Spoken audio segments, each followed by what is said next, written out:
in this month of Ramadan, the reward of those types of voluntary acts of worship is actually multiplied so much that it makes it more meaningful to participate in and engage in these types of worship. So, for us to get up a little bit early for Fajr, for example, and make sure that we don't just fulfill the 2 units that are farad, but rather we start off with 2 that are sunnah. Sunnah means the Prophet, peace be upon him, did it, he taught it.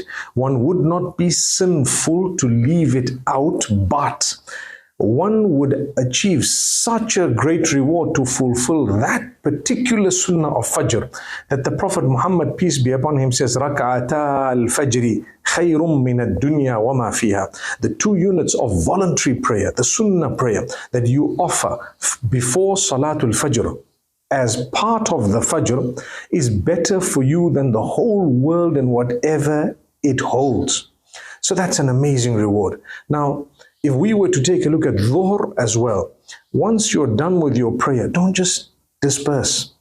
Rather, if you'd like to go home, if you're in the masjid, yes, it is recommended to fulfill all your prayers besides that which is compulsory at home.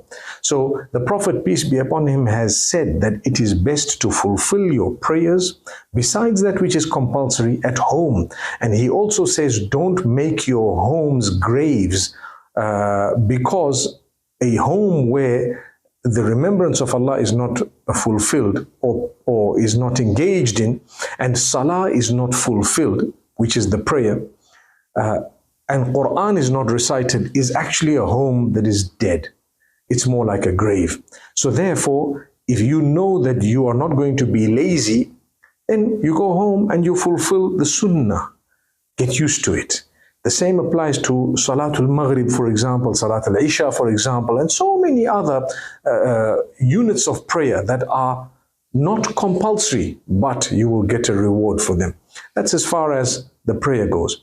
Thereafter, you have many other acts that are the sunnah of the Prophet, peace be upon him. I give you a quick example. When we remember Allah, and that remembrance of Allah in terms of your dhikr after every prayer is a sunnah, but the reward is so huge. So try to get this fitted into your lives, especially during the month of Ramadan, with the idea to continue even outside Ramadan. And this is the whole aim of the month of Ramadan, to develop a relationship with Allah on a level that is higher than what it actually was. So Allah Almighty wants us to engage in these acts of worship, and Allah Almighty wants us to develop.